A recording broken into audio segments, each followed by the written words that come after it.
બોલો શ્રી અંબે માત કી જય। તો આરતી તો થઈ ગઈ, હવે માતાજીના ભોગની તૈયારીઓ શરૂ કરીએ। એ જે હોય પણ માતાજી આપણા ઘરમાં આવ્યા છે અને અમે આ ઘરના મોટા વહુ છે, એટલે ભોગ પણ અમે જ બનાવીશું અને માતાજીને ભોગ પણ અમે જ ધરાવીશું। વેદિકા બહુ, નિર્મળાબેનને ઉપવાસ છે, એમના માટે ફ્રૂટ ડીશ બનાવજો અને હા, એમાં મીઠું ના નાખતા। ઠીક છે।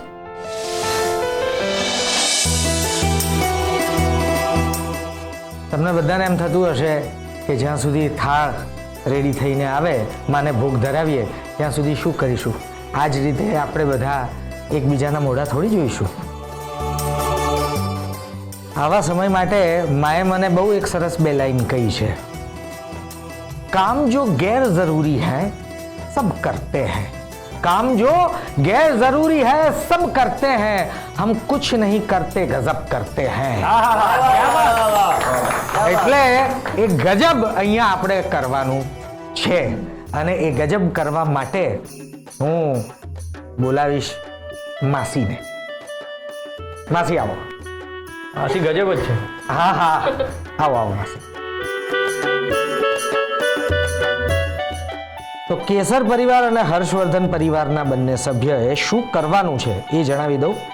ગોપીને હું કંઈ પણ એક એક્શન બતાવીશ અને ગોપી સે માસી એ તમને બતાવશે। ગોપી અને માસી બંને આમ બેક ફેસિંગ હશે, ન ગોપી તમને જોઈ શકશે ન તમે ગોપીને। એટલે ગોપી ખાલી કહેશે કે માસી એક હાથ લો, એને કંઈક આવો કરો, એને કંઈક આવો કરો, એ કઈ રીતે ડિસ્ક્રાઇબ કરશે એ જ જોવાની મજા છે।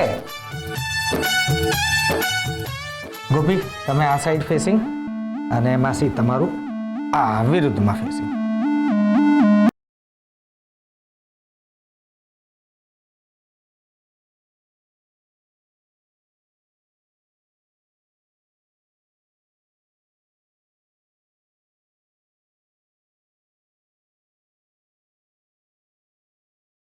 બેબી માસી, ડાબો પગ તમારા જમણા પગના ઢીંચાને અડાડી દો। બીજો એક હાથ આમ ભીખ માંગતા ને એવી રીતે રાખી દો।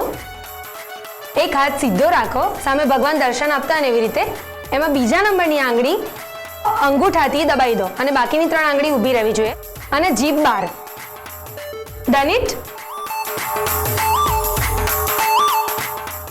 આવી રીતે જ રહેજો અને ખાલી એકબીજાને આમ ફરો ફરો એકબીજાને, હા આમ જેમ હતા એમ જ। હા હા, હવે જુઓ એકબીજાને જેમ હતા એમ જ।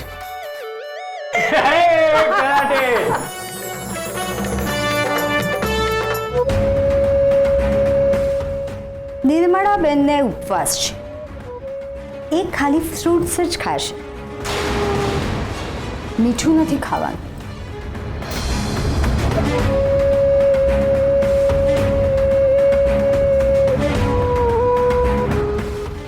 મીઠું નથી ખાવાનું।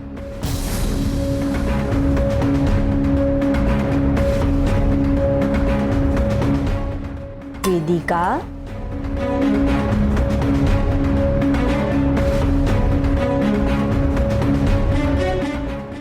બાએ કીધું છે કે મીઠું નથી ખાવું।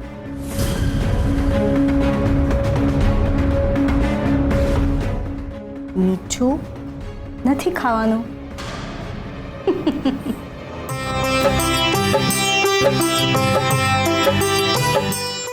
તમારું ખૂબ ખૂબ સારું થજો, તમારા કારણે આજે આ ઉત્સવમાં રંગો ભરાઈ ગયા છે। એકદમ ખરી વાત છે, સોહનભાઈના કારણે ઉત્સવની મજા જ વધી જાય છે। આ બધું આ 1000 હાથવાળી બેઠી છે ને એને કારણે છે। હું માત્ર એક નિમિત્ત છું, બીજું કંઈ જ નથી। અમને અહીંનો ભાગ બનાવવા માટે તમારો ખૂબ ખૂબ આભાર। ચાલો હવે જઈએ। હા, ક્યાં જાઓ છો? ઉભા રહો 1 મિનિટ, માતાજીને ભોગ ધરાવવાનો છે, પ્રસાદ લઈને જાઓ। હા હા, પ્રસાદ તો લઈને જ જઈશું।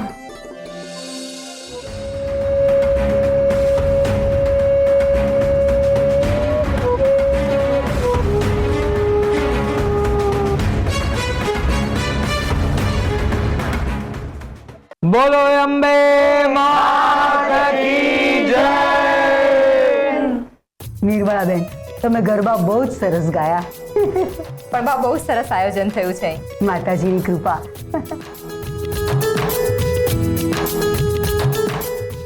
માતાજીનો ભોગ તૈયાર છે. થાળ ધરાવી દઈએ.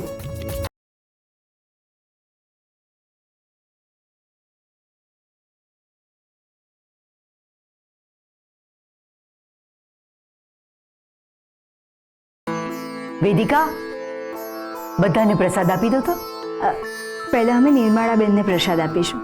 એમને ઉપવાસ છે ને? નિર્મળા માસી સાથે હું પણ પ્રસાદ લઈ લઉં છું. ના, તું ના ખાઈશ. કેમ? આ પ્રસાદ અમે નિર્મળાબેન માટે બનાવ્યો છે. એમને ઉપવાસ છે ને, એટલા માટે.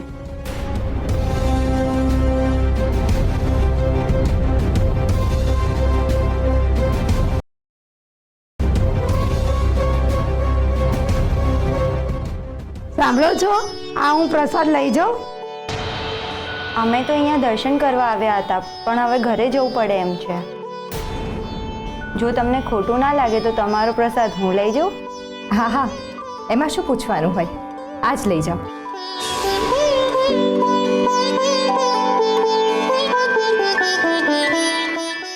નિર્મળાબેનને ઉપવાસ છે. એ ફક્ત ફ્રૂટ્સ જ ખાશે, અને જેવું એ ફ્રૂટ ખાશે એટલે એમને ખબર પડશે કે આ તો મીઠાવાળું છે, ઉપવાસ તૂટી ગયો. અને પછી આવશે અને મને કહેશે કે તમે મારો ઉપવાસ તોડ્યો. ત્યારે અમે જ કહીશું કે અમે નહીં, પણ માતાજીએ તમારો ઉપવાસ તોડ્યો.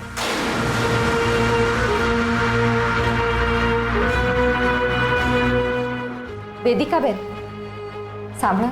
હા બોલો ને. મારે તો નકોરડા ઉપવાસ છે, એટલે હું 9 દિવસ ખાલી પાણી જ પીશ. સોરી, મારે તમને પહેલાં કહેવું જોઈતું હતું, પણ અમરબાએ ફરાળનો આગ્રહ કર્યો તો હું ના ન પાડી શકી. પછી એમને એમ થાય કે હું ભક્તિ કરું છું, એનો દેખાડો કરું છું, એટલે આ શું થઈ ગયું? અમારો આખો પ્લાન ફ્લોપ થઈ ગયો. તમે આટલા પ્રેમથી મારા માટે ફ્રૂટ્સ લઈને આવ્યા ને હું કંઈ ખાઈ ના શકી. પણ તમે ચિંતા ના કરતા, મેં બાજુવાળા બેનને બધો પ્રસાદ આપી દીધો છે, એટલે તમારી મહેનત પાણીમાં ના જાય. અચ્છા, હું આટલા દિવસ નકોરડા ઉપવાસ કરી શકું છું, એ માતાજીની જ લીલા છે.